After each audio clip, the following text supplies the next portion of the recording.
Hey YouTube. So here's a couple of carburetors. I've got two different brands. I'm going to take them both apart so that you can see that they're pretty much similar. This one here is an old Tillotson, and this one here is a Walbro. These are for two-stroke engines, and they pretty much work the same. And maintenance on them is pretty much the same. There'll be a little bit differences, but nothing major. Here you have your choke side. So what that does is that closes off the oxygen coming in, so that when your piston is pumping up and down on the intake stroke, because there's less air coming through, it sucks more gas out and drops it to the engine. And then when you open it up, it lets the oxygen in, and that's what makes it run properly. But that's all your choke does, is just stops the air from flowing. Right? You'll notice there's a little hole in there because you do have to have some. On the other side is your throttle, and that's generally spring loaded, so that when you take your finger off of the throttle, it closes down and goes back to idle. This is your idle speed set. Okay, all that does, if you look there, you can see it's attached to the throttle. So the further you put that in, the more your throttle is going to open, and it will run faster. Under these caps are your set screws, your speed screws. There's a high speed screw and a low speed screw. They're usually labeled. There's your H for high speed, and way down under here is the L for the low speed. Okay, same idea on the Tillotson. There's your throttle. Here's your choke. There's your set screws for speed. Okay, so it's the same idea. Generally what this will be is, that'll be your choke lever. It'll just attach inside there. Same idea as these. You have your choke lever in there. Okay, so you've got fuel in, fuel out. So if you're getting too much fuel, it just goes back to the fuel tank. And if you've got a primer bulb, if this is overfilling, then it will just go back so that you don't have a plug. Okay, so on the bottom side you'll see a plate with a hole in it. That's where your diaphragm is. Same thing here. Oops, sorry, the same thing there. Okay, your diaphragm is what makes the fuel coming in and out. And we'll get to that in a second. Alright, so let's start taking this apart.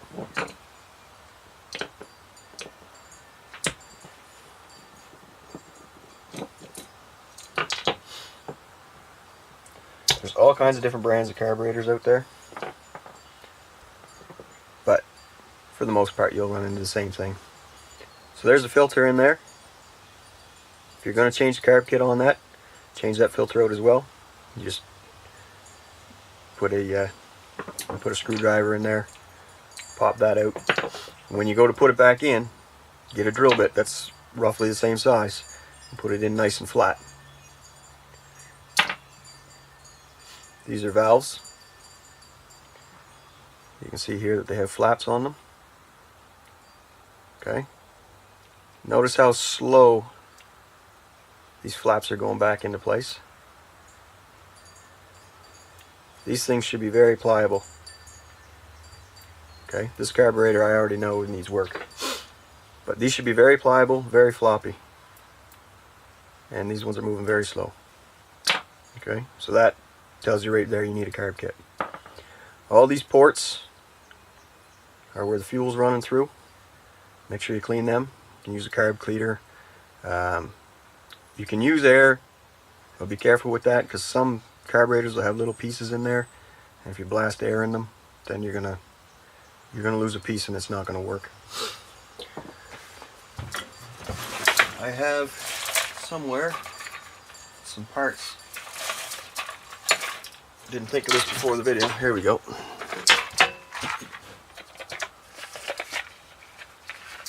So if you look at this, very pliable. Same with the valves on it. Very, very pliable. That's a good kit. Right? And that one would actually replace that one. When you replace them, you want them to be the same. And you want them to be the same material too. Unless it's the only way the kit comes, because you can get different materials. But sometimes the different materials have different properties. So they'll open and close at different pressures. So if you have a rubber one, put a rubber one back on. Unless there's no other one in the kit. Your kits will come with parts for different carburetors. This is a compilation of a bunch of different kits. But your kits will come with different parts for the different carburetors. Just make sure you match what you have. And when you take them off, just make sure that you're putting them back on in the right pattern. For example, this one here,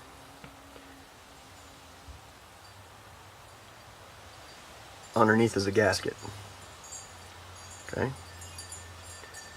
So if you put that gasket on top and have this on the bottom, there's no way that's going to work right, because these have to contact here. Okay, so there's not really that much to it. You just got to make sure it's very clean. If you've never done this before, I recommend you make marks on everything so that you know the direction it's going to go.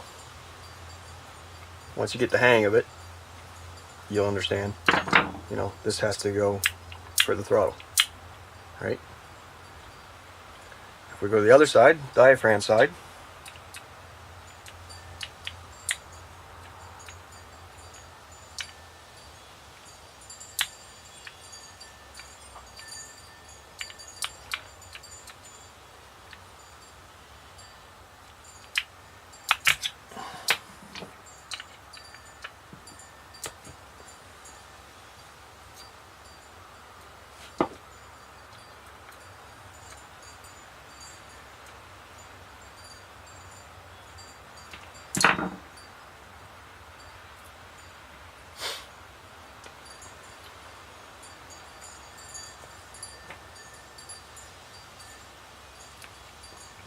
careful when you pry that up so you don't scratch anything inside.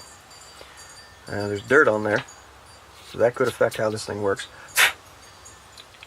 Okay, but I don't know if you can hear it very well. This is a little stiff as well.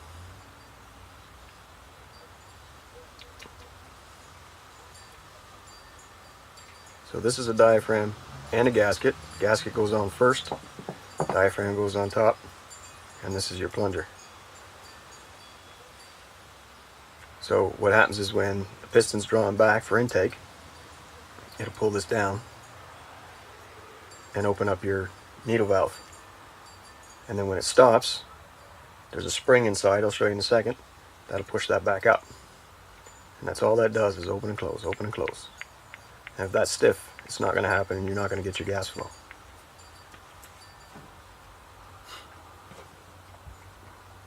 This is your needle valve, and it's on a pivot. Under there is a spring.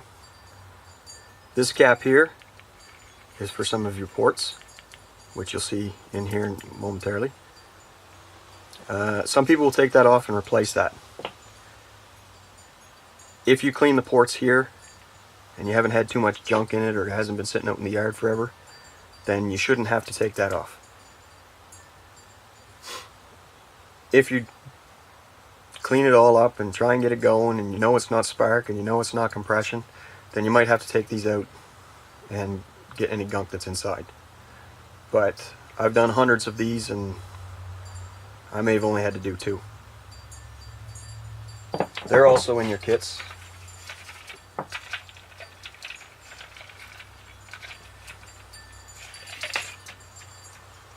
That's what they look like. They look like a dome. And the way you do that is, once that's out, you put that in place, and then you you take a punch, drift punch. For people who don't know what a drift punch is, it's the one with the flat head on it. And you gently tap it until it's flat.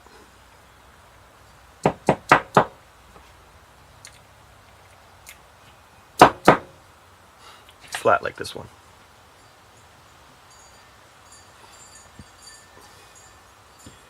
When these come apart, you'll notice that this tab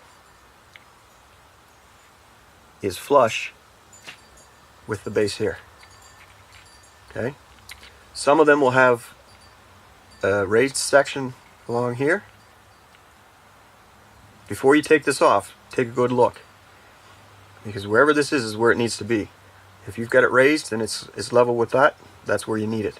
Sometimes they'll be flat with the whole base of the carburetor. Other ones you'll have groove in here, and your diaphragm will have a groove on that bump, and that has to slide into it in order for it to work. If you put it just on top, then you're going to end up flooding your engine and the gas is going to be flowing everywhere. There's a pin inside there, there's a retaining screw there, there's a spring inside there, and down here in the bottom is your needle. So when you take this apart, remember there's a screw in there, a spring in there, and make sure you don't lose that. So we'll take this apart now. Once you know how to do this, none of this stuff is extremely difficult. The hardest part is setting the carburetor up after you put it back on your two-stroke engine. Like I said in my introduction there, if you run it too lean, you're going to blow your engine up. And you probably won't see me show you how to do that on YouTube, because for a number of reasons. One, you have to do it when the engine's running, and you'll never hear what I have to say. And the other thing is if you misunderstand me and blow up an engine, I don't think I'll be getting any Christmas cards from you. But if you know how to do this, then you can go ahead and do it. If you don't, use this as a information so that when you do go get it fixed and somebody tells you what they did, you'll understand what they're talking about. So there's the piece that holds your needle. And you'll see the groove on this end here. Like I said before, you'll sometimes have that type of groove here. Okay, so your needle will sit in there. There's your tiny little spring. I don't even know if you can see that. I think so. You don't want to lose that because you can't replace it with just any spring. Because if you have something that's too loose, then you're going to flood. If you have something that's too tight, you're never going to get fuel. There's your needle. And you'll notice the black end on it. That's a rubber type tip. And that's what does the sealing. They come in different sizes. I don't know if I have a bigger one in here. There we go.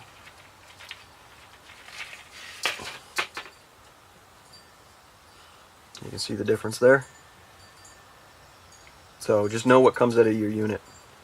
If you just throw everything in a pile and then try and figure it out, you're going to run into some difficulties. Obviously that's not going to fit into this one, but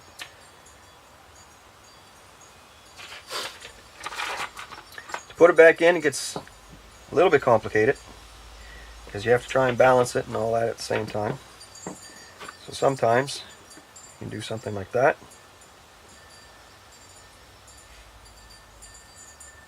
Take and put your spring in the little indent for it.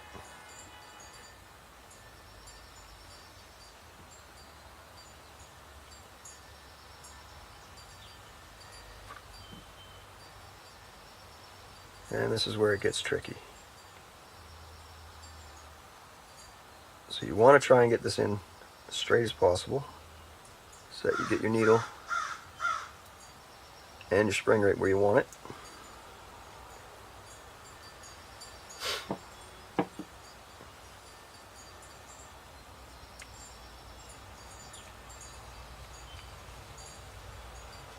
Put that back down.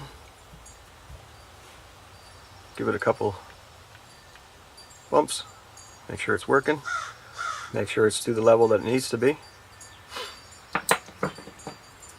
and then you put your new pieces on. I don't think I have what I need here, but just to show you, for example, yeah, I don't have any diaphragms, but these are markers, so you can put that on like that,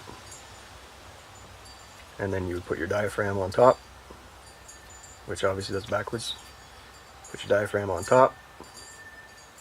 This one already has the gasket on it, so I'll take that off.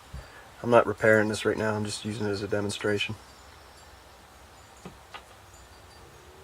And put your cap on.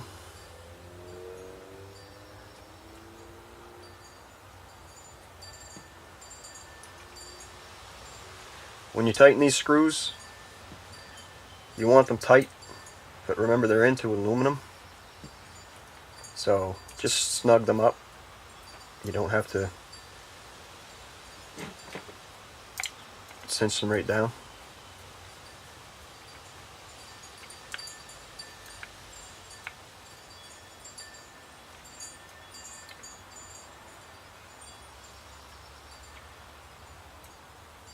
Now I'm going to use the Tillotson to show you the adjustment screws, because I don't want to destroy these caps. So there's your high speed and your low speed set screws.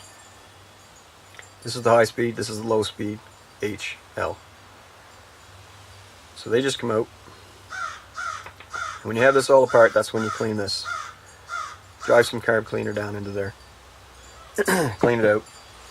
Check your tips. If your tip is bent, or sometimes what will happen is on this angle here, you'll have a flat spot. If you have a flat spot on that, somebody's been putting this in too tight, and it's no longer good. You'll need a new set screw. Okay? Just take a rag, make sure it's good and clean.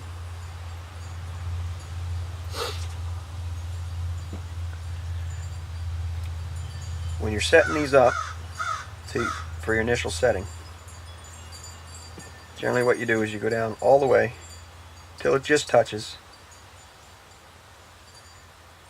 See, it just touched, and I'm not even going tight, right? And when I take it off, I'm not even going tight, see?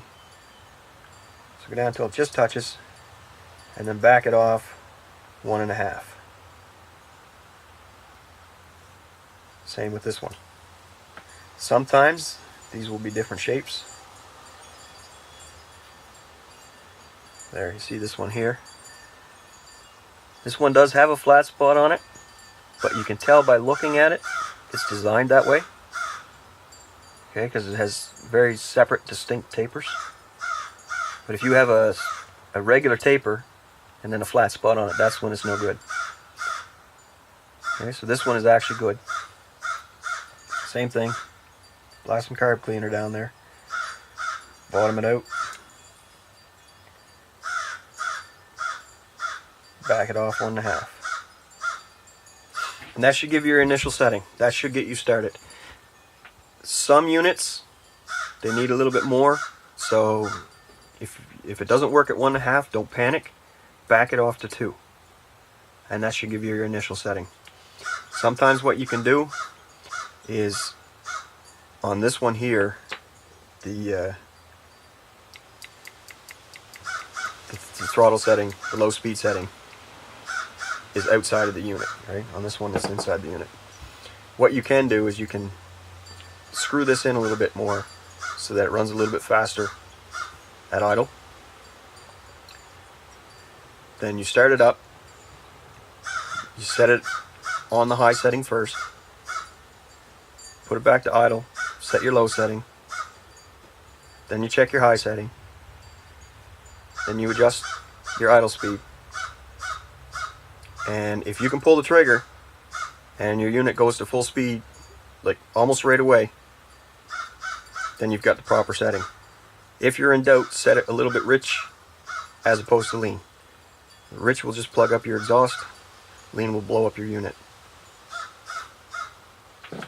So we'll just quickly go through this Tillotson so that you can see the similarities.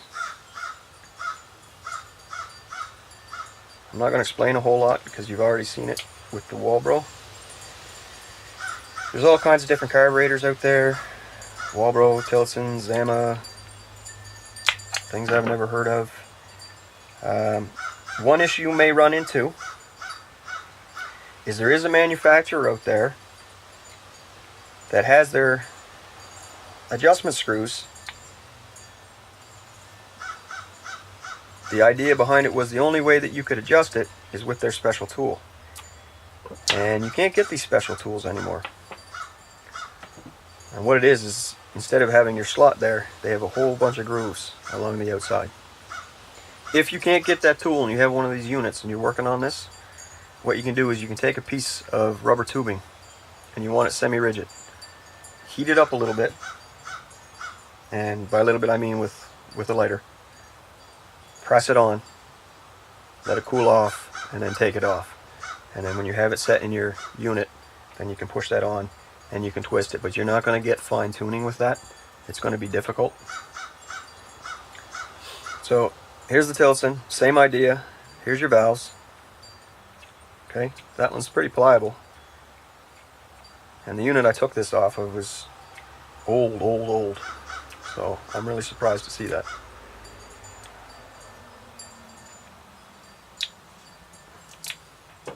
Same idea, you've got your different ports, right? Your valves. See, this can only go on one way. See the shape of it? This can only go on the one way. Most of them are like that. And your screen is that dirty old black thing down there. It's just full of guck.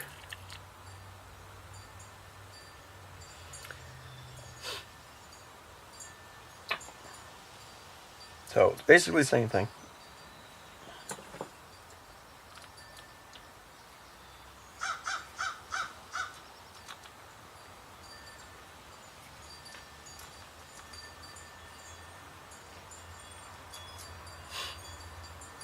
There are hidden ports on these things. I'm going to show you in a second. I don't know if you'll be able to see them on the video,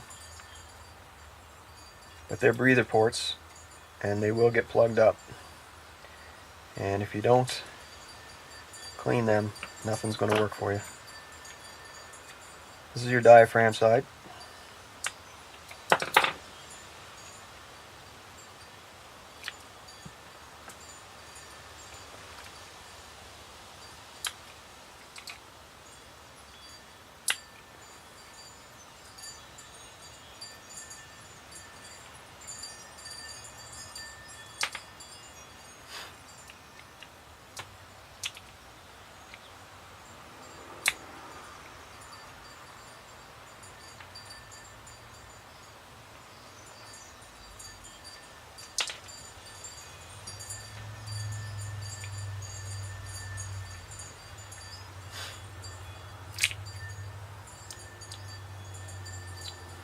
Okay, now this one has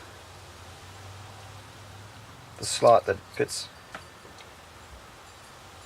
See the groove there? On this, there's a groove right here. So when you put that in, you want to make sure that that slides in there. Okay, I don't know if that shows up very well.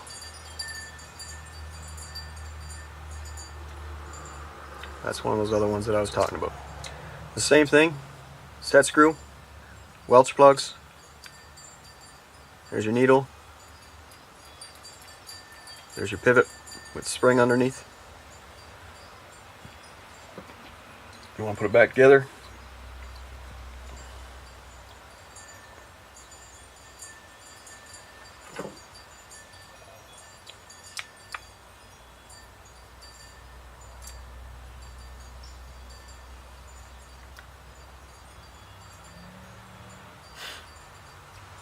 The hardest thing about a carburetor is properly setting it up when it's back on the unit.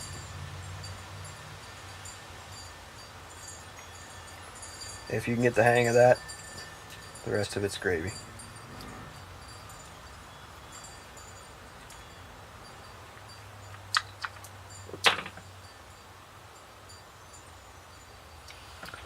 Now, I don't know if this is going to show. We'll start here.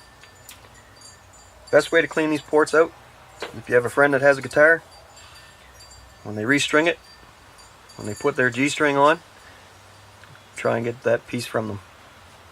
And what you do is you unfurl the outside coating, then you'll have a thin wire inside. You take it and you put a little tiny bend in it. And in here, I'm going to see if I can show you, there's a little set of ports. It's hard to do on camera. It's a little set of ports right down in here. Sometimes they'll be up on the sides, right? But you just take it, put it down in the port, move it around a couple of times. This one has 4 of them, one way in the back as well. This one here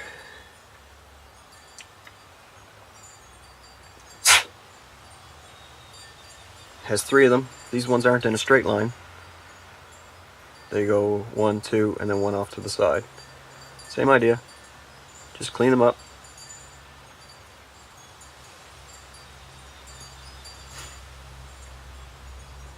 You can blow on them with the air if you like. And then you should be good to put this back together. Good luck. Thanks for watching. If you like what you see, subscribe. Come back. There'll be some more down the road.